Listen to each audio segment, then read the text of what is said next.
Good morning, students. Today we are going to see about chapter 8 biomolecules. Okay, last class நம்ம biomoleculesல water properties of water பார்த்தோம். Water is a universal solvent. Okay, specific heat capacity வந்து இதில் ப்ரெசென்ட்டாக இருக்குன்னு சொல்லியிருந்தோம்.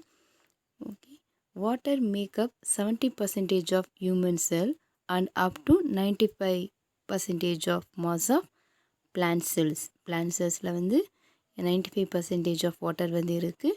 அதுவே human செல்ஸில் 70% of water வந்து present ஆயிருக்குன்னு சொன்னோம்.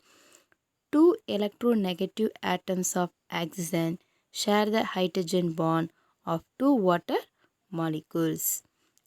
இதை வந்து கெமிஸ்ட்ரி ஆஃப் வாட்டர் அப்படின்றத பார்த்தோம். Next primary and secondary metabolites பார்த்தோம். ப்ரைமரி மெட்டபாலிட்ஸ்ன்றது are those that are the required for the basic metabolic process like photosynthesis, respiration, protein and lipid metabolisms of living organism. Then secondary metabolism means does not show any direct function in growth and development of the organism. Okay, அதுக்கு example morphine. Morphine is the first alkaloid to be found in come from the plant Opium poppy. The scientific name is Papaver somnifera. It is used as a pain reliever in patient with severe pain level and cough suppressant. இது வந்து நம்ம மெட்டபாலிஸ்க்கு எக்ஸாம்பிளாக பார்த்துருந்தோம் morphine. Okay, primary மெட்டபாலிட்ஸ்ன்றது எதெல்லாம் அப்படின்னு பார்த்தீங்கன்னா enzymes, amino acid, organic acid, vitamins இதெல்லாம் வந்து ப்ரைமரி மெட்டபாலிட்ஸினுடைய ப்ராடக்ட் தான். செகண்டரி மெட்டபாலிட்ஸினுடைய ப்ராடக்ட் என்ன அப்படின்னு பார்த்தீங்கன்னா pigment, alkaloid, essential oil, toxin, drugs இதெல்லாம் வந்து செகண்டரி மெட்டபாலிட்ஸ்ன்னு பார்த்தோம். நெக்ஸ்ட் ஒன் கார்போஹைட்ரேட்ஸ் பார்த்தோம். அதனுடைய கிளாஸிஃபிகேஷன் பார்த்தோம். Monosaccharide, ஒலிகோசாக்ரைட், polysaccharide. ஓகே, இதெல்லாம் நம்ம லாஸ்ட் கிளாஸில் பார்த்த டாபிக். ஓகேவா? Today topic is lipids. Okay, today topic is lipid. The term lipid is derived from a Greek word. Lipos means fat. Lipos என்ன meaning சொல்கிறாங்க? Fat. Okay.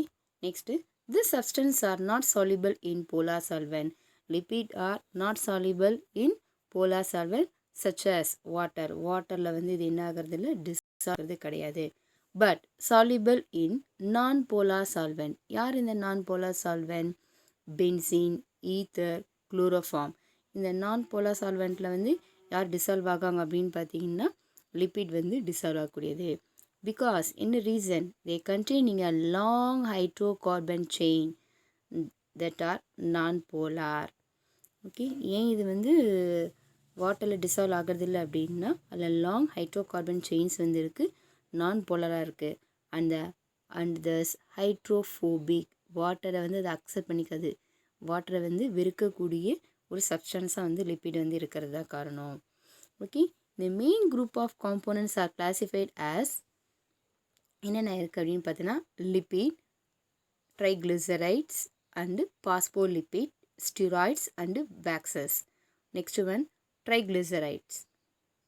ட்ரைக்ளிசராய்ட்ஸ் are composed of a single molecule of glycerol. எதுவும் சேர்ந்தது அப்படின்னு பார்த்தீங்கன்னா single molecule of கிளிசராலும் 3 molecule of fatty ஆசிடும் வந்து combined ஆனது தான் யார் அப்படின்னு பார்த்தீங்கன்னா ட்ரைக்ளிசரைட்ஸ் அப்படின்னு சொல்கிறோம். இட் இன்க்ளூட்ஸ், இதில் என்னென்ன இருக்குது, ஃபேட் அண்டு ஆயில்ஸ் வந்து ப்ரெசென்ட்டாக இருக்குது. ஃபேட்டி ஆசிட்ஸ் வந்து லாங் செயின் ஆஃப் ஹைட்ரோகார்பன் வந்து இருக்கும், அதில் கார்பாக்சிலிக் குரூப் வந்து ப்ரெசென்ட்டாக இருக்கும். Okay, fatty acids has a long chain hydrocarbon with carboxylic group at one end. Okay, which bind, எதோட பைண்ட் ஆகக்கூடியது அப்படின்னு பார்த்தீங்கன்னா hydroxyl group of glycerol. Carboxylic குரூப்பும் இருக்குது, ஹைட்ராக்சில் குரூப்பும் இல்லை ப்ரெசென்ட் ஆகிருக்கு. Hydroxyl group and carboxylic group வந்து ப்ரெசென்ட் ஆகிருக்கு இதில் ட்ரைக்ளிசரைட்ஸில் வந்து. ஓகேவா? நெக்ஸ்ட்டு ஓகே, இந்த கார்பாக்சிலிக் குரூப்பும் நெக்ஸ்ட்டு ஹைட்ராக்சிலிக் குரூப்பும் வந்து ஃபார்ம் ஆகி எதை ஃபார்ம் பண்ணுதுன்னா எஸ்டர் போன்ஸை வந்து ஃபார்ம் பண்ணும்.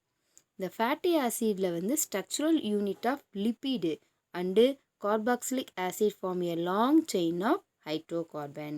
இந்த ஹைட்ரோகார்பனுடைய லென்த்து வந்து வேரி ஆகும் ஃப்ரம் எதுலேருந்து எது வரைக்கும் அப்படின்னு பார்த்தோன்னா 4 to 24 கார்பன்ஸ் வந்து ப்ரெசண்ட்டாக இருக்கலாம். எதில்? ஹைட்ரோ கார்பன்ஸில். ஓகே, இந்த ஃபேட்டில் வந்து என்ன சொல்லியிருக்காங்கன்னா, ஃபேட் மேபி சேச்சுரேட்டடாக இருக்கலாம் ஆர் அன்சேச்சுரேட்டாக இருக்கலாம். சேச்சுரேட்டடாக இருந்துச்சு அப்படின்னு பார்த்தீங்கன்னா அதில் வந்து சிங்கிள் பாண்டடாக இருக்கும். யார் சேச்சுரேட்டடாக இருக்கக்கூடியது? பால்மிட்டிக் ஆசிட், ஸ்டிராரிக் ஆசிட் வந்து என்ன அப்படின்னு பார்த்தீங்கன்னா சேச்சுரேட்டட் ஃபேட்டி ஆசிட். ஓகே, அப்போ அன்சேச்சுரேட்டட் ஃபேட்டி ஆசிட்ஸ் யார் அப்படின்னு பார்த்தீங்கன்னா oleic acid, linoleic acid. Okay, saturated fatty acid யாருன்னு சொல்லியிருக்கோம் ஏற்கனவே நம்ம. சேச்சுரேட்டட் ஃபேட்டி ஆசிட் வந்து palmitic acid, stearic acid. Unsaturated fatty acid வந்து ஓலிக் ஆசிடோ லினோனிக் ஆசிடோ. சேச்சுரேட்டடாக இருந்தால் எத்தனை பாண்டட் இருக்கும்? சிங்கிள் பாண்டடாக இருக்கும். ஓகே, நெக்ஸ்ட்டு அன்சேச்சுரேட்டடாக இருந்தால் ஹைட்ரோ கார்பன் செயின்ஸாக டபுள் பாண்டட். அன்சேச்சுரேட்டட் வந்து என்ன கண்டிஷனு? டபுள் பாண்டடாக இருக்கும். இன் ஜென்ரலி சாலிட் ஃபேட்டாக இருந்தால் அது வந்து சேச்சுரேட்டட்னு சொல்லியிருக்கிறாங்க. அண்டு ஆயில்ஸ் வந்து அன்சேச்சுரேட்டட். ஆயில் வந்து அன்சேச்சுரேட்டடாக இருக்குது. சாலிட் ஃபேட் வந்து சேச்சுரேட்டடாக இருக்குது. சேச்சுரேட்டட்னா எத்தனை பாண்டுன்னு சொல்லணும் நம்ம? Single bond. அன்சேச்சுரேட்டடாக இருந்தால் டபுள் பாண்ட். ஓகேவா? Next one members of lipids.